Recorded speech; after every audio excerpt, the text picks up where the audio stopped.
Welcome to my channel road to history. आज के इस वीडियो में जो मैं हिस्ट्री ऑनर्स का एक सीरीज शुरू किया हूँ उस पर हम बात करेंगे। इस सीरीज में मैं पहले भी सोर्सेस के 2 वीडियो अपलोड कर चुका हूँ, लिटरेरी सोर्सेस और आर्कियोलॉजिकल सोर्सेस। एक और महत्वपूर्ण जो सोर्स है वो है ट्रैवलॉग्स, विदेशी यात्रियों के वृत्तांत। आज हम उस पर चर्चा करेंगे, उस पर बात करेंगे।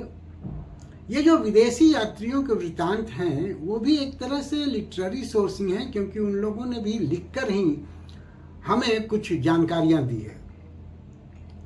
और यह इम्पोर्टेंट इसलिए भी माने जाते हैं क्योंकि जो भी विदेशी यात्री आए उनके आने का जो ईयर है, साल है, वो करीब करीब निश्चित है। तो एक निश्चित पीरियड की जानकारी हमको इनके विवरण से प्राप्त होती है, तो इसलिए हम इसको एक इम्पॉर्टेंट सोर्स के रूप में काउंट करते हैं। पहली बात। दूसरी बात ये कि इन लोगों ने बहुत सारे जो यात्री ऐसे हैं जो धर्मेतर विषयों के बारे में लिखे हैं, तो हमको जो सामाजिक परिस्थितियां थी, आर्थिक स्थिति थी, उसके बारे में भी हमको इनके वृत्तांत से जानकारी मिलती है। लेकिन कुछ कमियां भी हैं। सबसे बड़ी कमी ये है कि जो भी विदेशी यात्री आए उनका भारत को देखने का जो नजरिया था वो विदेशी था, नंबर 1। नंबर 2, जो उन्होंने जानकारियां एकत्रित की वो सारी जानकारियां उनके अनुभव के आधार पर नहीं थी, या हर चीजों को उन्होंने देखा नहीं था, बल्कि बहुत सारी जानकारियां सुनी सुनाई थी, यहाँ के कुछ ग्रंथों के अध्ययन के आधार पर थी। इसलिए हम ये नहीं कह सकते हैं कि उनकी भी जो जानकारियां दी गई है उनके द्वारा वो पूर्णतः ऑथेंटिक है। कुछ जो चीनी यात्री थे उनका दृष्टिकोण जो है सो बौद्ध धर्म के प्रति एक अलग झुकाव था, तो उनकी भी जो जानकारियां दी गई है वो बौद्ध धर्म से रिलेटेड है।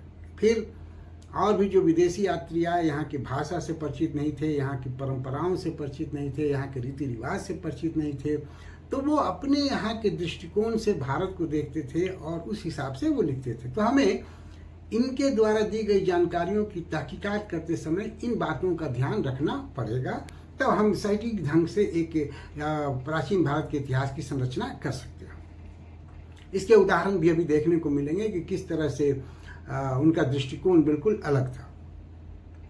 हम विदेशी यात्रियों का जो विवरण है उसको 3 कैटेगरी में बांट सकते हैं। पहला जो है वो ग्रीक और यूनानी, रोमन और यूनानी जो लेखक थे उनको हम पहले कैटेगरी में रखेंगे। दूसरा कैटेगरी जो है वो चीनी यात्रियों का है, और तीसरा अरब के जो यात्री आए थे वो अलग कैटेगरी है। सबसे पहले हम रोम और ग्रीक के जो हैं उनके बारे में बात करें। हेरोडोटस और टीसियस, इन लोगों ने भारत की चर्चा की है अपने राइटिंग्स में। हेरोडोटस से हमको बहुत सारी जानकारियां मिलती है, हालांकि कुछ जानकारियां काल्पनिक भी है जो उसने अपने कल्पना के आधार पर लिखी है। टीसीएस की जो भी विवरण हैं वो ज़्यादातर काल्पनिक ही हैं, इसलिए वो अविश्वसनीय हैं, उन पर हम बहुत रिलाई नहीं कर सकते।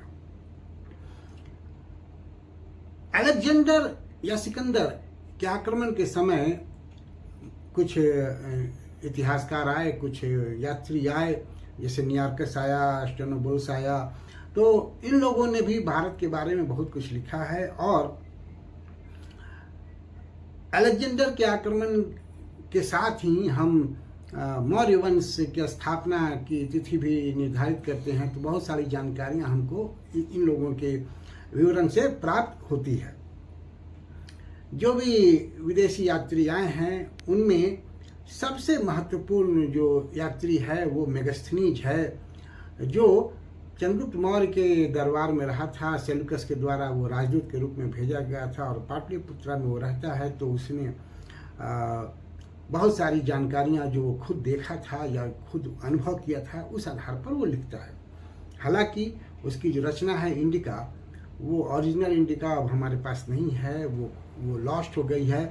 मेगास्थनीज के जो फॉलोअर्स थे उन्होंने इंडिका का अध्ययन किया था, और बाद में जब वो लिखते हैं तो उसमें इंडिका को बहुत जगहों पर कोट करते हैं, तो उसके आधार पर ही हमको मेगास्थनीज के विचारों की जानकारी मिलती है, जो उसने भारत के बारे में लिखा है वो जानकारी मिलती है। लेकिन यहाँ भी एक कमी है। मेगास्थनीज का जो दृष्टिकोण था, वो देखने का नज़रिया ग्रीक था।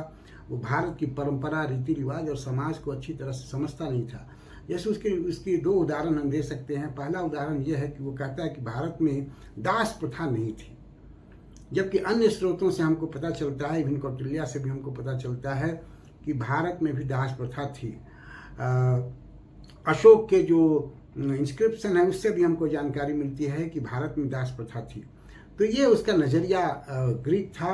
मे भी ग्रीक में जो दास थे उसके साथ बहुत टॉर्चरस व्यवहार किया जाता हो, और भारत में उस तरह का व्यवहार दासों के साथ नहीं होता था, इसलिए शायद उसको लगा कि यहाँ दास प्रथा नहीं थी। नंबर 1। नंबर 2, भारत में जो समाज में विभाजन है, वर्ण विभाजन, वो 7 जातियों में भारत के समाज को बांटता है। हालांकि वो प्रोफेशनल लेवल पर ये बंटवारा करता है, लेकिन वास्तव में भारत में उस तरह से समाज का बंटवारा नहीं था। ये 4 वर्ण थे, बाद में एक 5वां वर्ण भी जुटा जो अनटचेबल्स का वर्ण था। तो मैक्सिमम 5 ही थे, 7 नहीं थे। तो ये भी उसकी अपनी अलग समझ थी। उस समझ से, उस नज़रिए से वो भारत को देखता है और ऐसा विवरण करता है। तो जब भी हम इंडिका में लिखी गई बातों की तहकीकात करें तो हमको इस बात का ध्यान में रखना पड़ेगा कि मेगास्थनीज का जो नज़रिया है वो भारतीय नज़रिया नहीं था, बल्कि विदेशी नज़रिया था उसका। तो इस तरह से हम मेगास्थनीज के इंडिका से या मेगास्थनीज के फॉलोअर के द्वारा जो इंडिका में कोट किए गए हैं, हम बहुत सारी जानकारी प्राप्त कर सकते हैं और अपने इतिहास की संरचना कर सकते हैं, बशर्ते कि हम उसको बारीकी से देखें, माइन्यूटली उसका अध्ययन करें और जो कमियां हैं उनको ध्यान में रखकर हम उसका विश्लेषण करें। इसके अलावा और भी बहुत सारे सोर्सेस हैं। जैसे एक बड़ा इंपॉर्टेंट सोर्स है पेरिप्लस ऑफ द एरिथ्रियन सी। हालांकि इसके लेखक का नाम पता नहीं है, लेकिन ये भी कोई ग्रीक लेखक था जो बाद में मिस्र चला गया और 80 के दशक में वो अपने इस ग्रंथ की रचना करता है। वो भारत के बंदरगाहों का भ्रमण करता है, भारत के बंदरगाहों के बारे में जानकारी प्राप्त करता है, फिर उन बंदरगाहों से क्या एक्सपोर्ट होता था, क्या इंपोर्ट होता था, इन सारी चीज़ों की जानकारी वो देता है। तो एक तरह से हमारे ट्रेड के बारे में, इकोनॉमी के बारे में जानकारी हमको इस पेरिप्लस ऑफ द एरिथ्रियन सी से प्राप्त होती है। इसके अलावा भी कुछ यात्री हैं जिनसे हमको बहुत सारी जानकारियाँ, भौगोलिक जानकारियाँ मिलती है।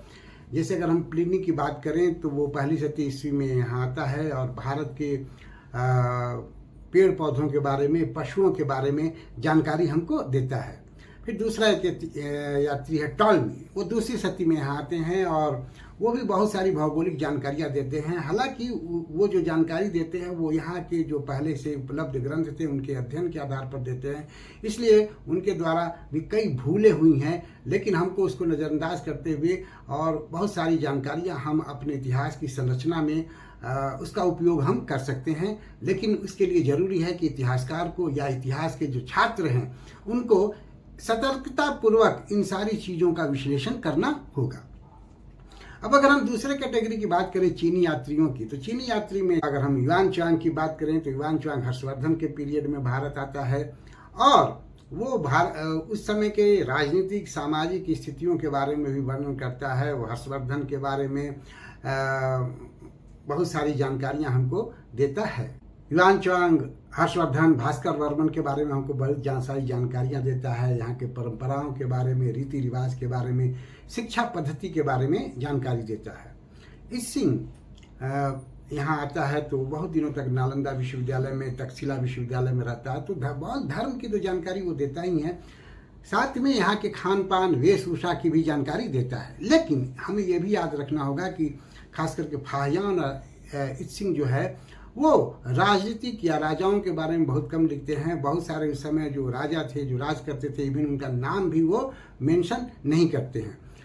इन लोगों की मुख्य आस्था बौद्ध धर्म में थी, तो बौद्ध धर्म से जुड़ी हुई बातें ये ज़्यादा लिखते हैं। राजनीतिक, आर्थिक और सामाजिक विषयों पर इनका ध्यान बहुत कम जाता है।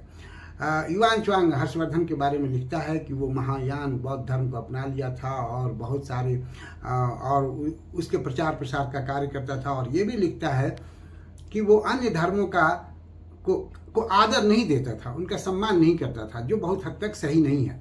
तो हमें ये ध्यान देना पड़ेगा कि जो भी चीनी यात्री हैं उनका मुख्य उद्देश्य बौद्ध धर्म की जानकारी एकत्रित करना था, बौद्ध धर्म के बारे में शिक्षा प्राप्त करना था। वो इस उद्देश्य से यहाँ आए थे और इस उद्देश्य को ध्यान में रखकर वो बहुत सारी बातें लिखते हैं। नो डाउट वो कुछ सामाजिक और राजनीतिक बातों पर भी चर्चा करते हैं, लेकिन उनका उद्देश्य वो नहीं था।